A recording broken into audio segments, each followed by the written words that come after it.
आप देखना शुरू कर चुके हैं लोकल सिविल सर्विसेज का ये यूट्यूब चैनल। आज हम पढ़ने वाले हैं मॉडर्न हिस्ट्री के बैटल सीरीज में बैटल ऑफ कोचीन 1504। इसे हम सेकेंड सीज ऑफ कोचीन के नाम से भी जानते हैं। यह बैटल कालीकट के जैमोरीन एंड पुर्तगीज के बीच में 1504 ईस्वी में लड़ा गया था। इसमें जैमोरीन का साथ कई सारे पड़ोसी दे रहे थे, जैसे कि वैसल मालाबारी स्टेट, और पुर्तगीज के साथ थे कोचीन के राजा त्रिमंपारा राजा।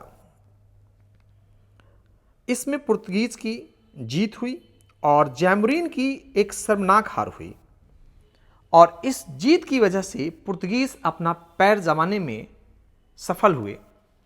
अगर सोचिए, जैमोरीन अगर युद्ध जीत जाते तो इंडिया में ना फ्रेंच आते, ना डेनिश आते, ना डच आते, ना ब्रिटिशर्स आते, जिन्होंने हम पे करीबन 200 सालों तक हुकूमत की, और आज इंडिया का इतिहास कुछ और ही होता। तो हम कह सकते हैं कि this battle was the turning point in Indian history. तो आखिरकार ये बैटल ऑफ कोचीन हुआ ही क्यों था, इसके बैकग्राउंड स्टोरी को समझते हैं। जब 1453 में ऑटोमन एम्पायर के मोहम्मद सेकंड ने बेंजिंटीन एम्पायर के कॉन्स्टेंटीन 11 को कॉन्स्टेंटीन सिटी में परास्त कर दिया और इंडिया से यूरोपियन ट्रेड रूट पर मोनोपोली कायम कर लिया, तब यूरोपियन कंट्रीज के लिए बहुत जरूरी हो गया कि वो यूरोप टू इंडिया के लिए एक अल्टरनेटिव ट्रेड रूट को खोजें, जिसमें यूरोप में हो रहे रेनेसांस ने अहम भूमिका निभाई। Advancement of science and technology की वजह से new type of ship building, compass जैसे इंस्ट्रूमेंट ने इस ट्रेड रूट को खोजने में सफलता दिलाई। 1494 में ट्रीटी ऑफ टोर्डेसिलियास स्पेन एंड पुर्तगाल के बीच में हुआ, जिसके अनुसार से अर्थ को दो पार्ट में डिवाइड कर दिया गया एक फिक्स लाइन के जरिए। इसके वेस्ट पार्ट को स्पेन को दे दिया गया और इसके ईस्ट पार्ट को पुर्तगाल को दे दिया गया, और इसी वजह से पुर्तगाल ने इस डायरेक्शन में डिस्कवरी शुरू की। और फाइनली 28 मई 1498 को वास्को डिगामा, एक गुजराती पायलट जिनका नाम अब्दुल माजिद था, के हेल्प से कालीकट आए। कालीकट को आज हम खोजी कोडे के नाम से जानते हैं। यहां के राजा थे समुथेरी, और जिन्हें हम बार बार जैमोरीन के नाम से बोल रहे हैं, और समुथेरी का मतलब होता है lord of sea. Vasco da Gama Zamorin से ट्रेड में मोनोपोली चाहते थे, लेकिन जैमोरीन ने साफ साफ इनकार कर दिया।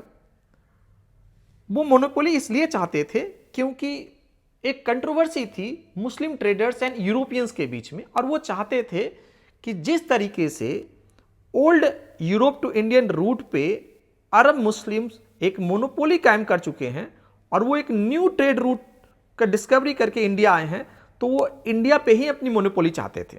लेकिन जैमोरीन ने इसे साफ साफ इनकार कर दिया।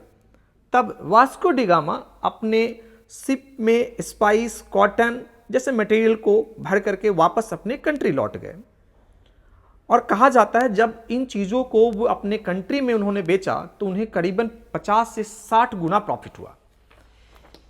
ये देखते हुए वहां के पेड्रो एल्वारेस कैब्राल भागे भागे इंडिया आए 1500 एडी में। यह है पेड्रो एल्वारेस कैब्राल। ये भी वास्को डिगामा की तरह जैमोरीन से ट्रेड में प्रिविलेज चाहते थे। वो चाहते थे कि अरब से यहां पे ट्रेड ना करें, और ट्रेड में मोनोपोली चाहते थे। वो चाहते थे कि जैमोरीन सिर्फ और सिर्फ पुर्तगीज के साथ ही ट्रेड करें, लेकिन जैमोरीन ने इसे साफ इनकार कर दिया। जैमोरीन का कहना था, आप ट्रेड करना चाहते हो, नए हो, बेशक करो, लेकिन अरब हमारे पुराने ग्राहक हैं और हम उन्हें मना नहीं कर सकते। फिर कैब्राल ने कालीकट में अपनी पहली फैक्ट्री स्टैब्लिश की। उनकी अरब से बनती तो पहले से ही नहीं थी, और जल्द ही अरब के साथ कॉन्फ्लिक्ट शुरू हो गया। अरब ने कुछ लोकल के साथ मिलकर पुर्तगीज फैक्ट्री को तहस नहस कर दिया, और कुछ पुर्तगीज एजेंट को भी मार दिया।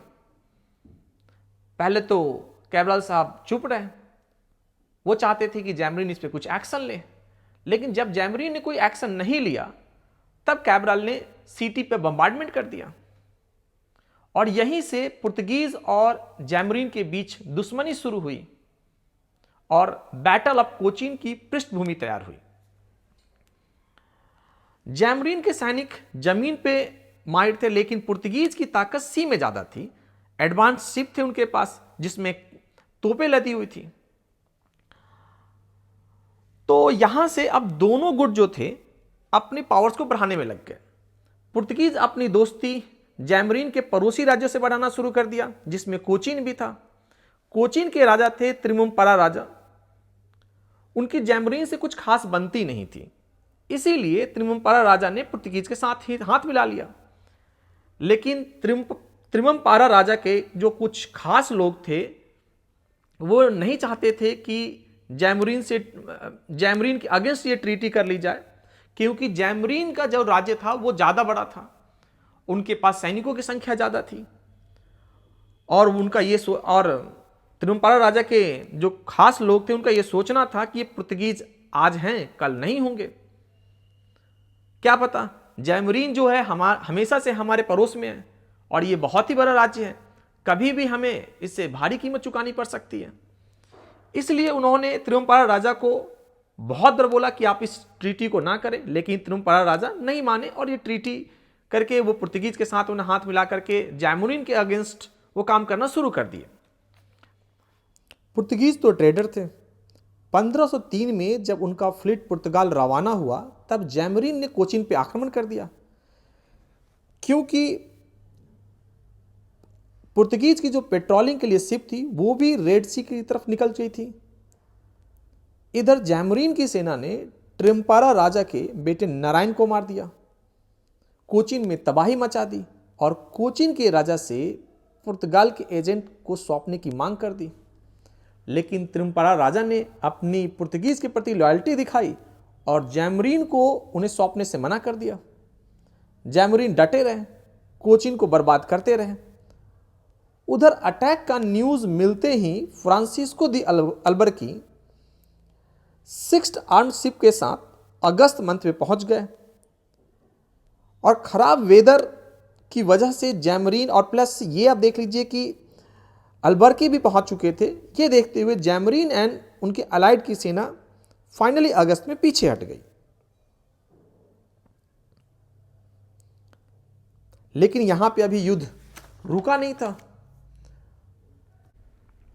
जिन जिन लोकल प्रिंस ने जैमरीन का इस पहले घेराबंदी में हेल्प किया था, पुर्तगीज ने आते ही उनका बैंड बजाना शुरू कर दिया। मेरा मतलब है पनिश करना शुरू कर दिया। और ऐसे अटैक से बचने के लिए पुर्तगीज ने फोर्टिफिकेशन शुरू कर दिया।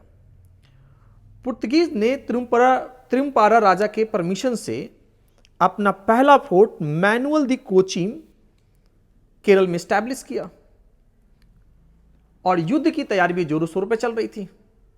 दोनों ग्रुप को पता था कि अभी युद्ध खत्म नहीं हुआ है और दोनों अपने एलाइज की संख्या बढ़ाने में लगे हुए थे, आर्म्ड एंड आर्मीज को स्ट्रॉन्ग करने में लगे हुए थे।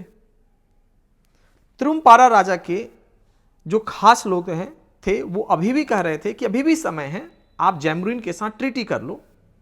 लेकिन जो कोचीन के त्रिमुम्परा राजा थे वो अभी भी पुर्तगीज की तरफ अपनी लॉयल्टी को दिखाने में लगे हुए थे। लेकिन अचानक पुर्तगाल एंड जैमरीन के बीच में ट्रीटी हो गया। आप सोचिए कि पुर्तगीज की वजह से ही कोचीन और जैमरीन के बीच में लड़ाई हो रही है और पुर्तगीज ही जैमरीन के साथ ट्रीटी में चला गया, तो त्रिमुम्परा राजा के ऊपर क्या बीती होगी आप खुद ही सोचिए। जब ये ट्रीटी हो गई तो लोगों को लगा कि अब ये युद्ध टल चुका है और अल्बर्की जो कि पहले घेराबंदी के समय में अपने 6 शिप आर्मी के साथ लेकर के आए थे, वो जैन मंथ में वापस चले गए। अब उन्हें लगा कि अब युद्ध खत्म हो चुका है, अब कुछ नहीं होने वाला है। अब सिर्फ 150 की संख्या में पुर्तगीज बचे हुए थे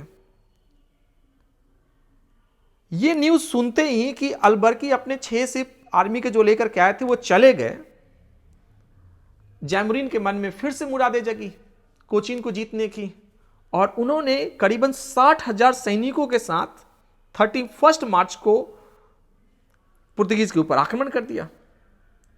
अब लोगों में यह अफवाह फैल गई कि पुर्तगीज यहां से निकलने वाले हैं क्योंकि उनकी संख्या कम है, और यह अफवाह त्रिम्पारा राजा के होश उड़ा दिए कि ये तो हमें फंसा के निकलने वाले हैं। लेकिन डुआर्टे पैचेचो ने त्रिम्पारा राजा को अपनी लॉयल्टी के लिए एश्योर किया, और वहां के जो लोकल मुस्लिम मर्चेंट थे उनके भी बीच जो चल रहे अफवाह थी उसे खत्म किया। 4 से 5 महीने तक ये सेकेंड सीज ऑफ कोचीन चला, लेकिन पुर्तगीज का जो स्ट्रेटेजिक पोजीशन था वो इतना बढ़िया था कि जैमरीन के सैनिक कुछ कर नहीं पा रहे थे। कुम्बलम पास जो करीबन 100 मीटर वाइड था, इसकी वजह से जैमरीन की सेना हर बार उन्हें विफलता ही हाथ लग रही थी। हर बार जैमरीन नए टैक्टिक्स के साथ आक्रमण के लिए आते, लेकिन सफलता नहीं मिल पाती थी। कभी हाई टाइड की वजह से, कभी वेदर उनका साथ नहीं देता था, मानसून भी आने लग गया था, और ये सब जो है पुर्तगीज के फेवर में जा रहे थे। जैमरीन के सैनिकों में कॉलरा बीमारी भी फैलने लग गई। इन सब वजहों से जैमरीन का कॉन्फिडेंस इतना लो होने लग गया कि उन्हें लगा कि अब ये युद्ध हम नहीं जीतने वाले हैं। लेकिन तब भी उन्होंने 7 बार हमले करके बार बार ये कोशिश की कि किसी तरीके से पुर्तगीज को हरा दिया जाए, लेकिन हर बार वो विफल रहे। अलाइड सोल्जर भी एक एक करके पीछे हटने लग गए। जितने भी अलाइज थे जैमरीन के, वो सब धीरे धीरे कहने लगे, उन्हें भी लगने लग गया कि अब ये युद्ध तो हम जीत नहीं सकते, तो वो भी पीछे हटने लग गए। तो फाइनली जैमरीन को भी लग गया कि अब हम ये युद्ध नहीं जीतने वाले हैं। पुर्तगीज उन पे बहुत भारी पड़ रहे थे। आप सोचिए 60,000 सैनिक, सिर्फ 150 पुर्तगीज और कुछ कोचीन के सैनिक जो मिल करके जैमरीन के सैनिक को धूल चटा रहे थे। कहा जाता है करीबन 13,000 जैमरीन के सैनिक मारे गए थे इस युद्ध में, और ना के बराबर पुर्तगीज के सैनिक मारे गए थे। तो फाइनली जैमरीन ने अपनी हार मान ली, और उन्होंने अपनी राजगद्दी छोड़ दी और अपने नेफ्यू मतलब अपने भतीजे को यह गद्दी सौंप दी, और जैमरीन अपने रिलीजियस लाइफ के लिए निकल पड़े। अब ये देखिए, इस युद्ध का सबसे इंपॉर्टेंट बात क्या है कि डुआर्टे पैचेचो ने इतनी अच्छी लीडरशिप की कि जैमरीन के इतने अधिक सैनिक होने के बावजूद भी पुर्तगीज की जीत हुई, और इस वजह से पुर्तगीज अपना इंडिया में पांव जमा पाए। सब लोगों के बीच फैल गया कि पुर्तगीज की संख्या इंपॉर्टेंट नहीं है, सामने वाले की संख्या कितनी उससे कोई इंपॉर्टेंट नहीं है। पुर्तगीज के पास में नई टेक्नोलॉजीज हैं जो किसी को भी परास्त कर सकती है, इसलिए लोग पुर्तगीज के साथ अब देने लग गए। वो पुर्तगीज इस तरीके से अपना इंडिया में पैर जमाने में सफल हुए। तो ये बैटल इंडियन हिस्ट्री में एक टर्निंग पॉइंट की तरह पे आया। Thank you for listening. Like करें, कमेंट करें, शेयर करें, और सबसे इंपॉर्टेंट सब्सक्राइब करना ना भूलें। Once again thank you.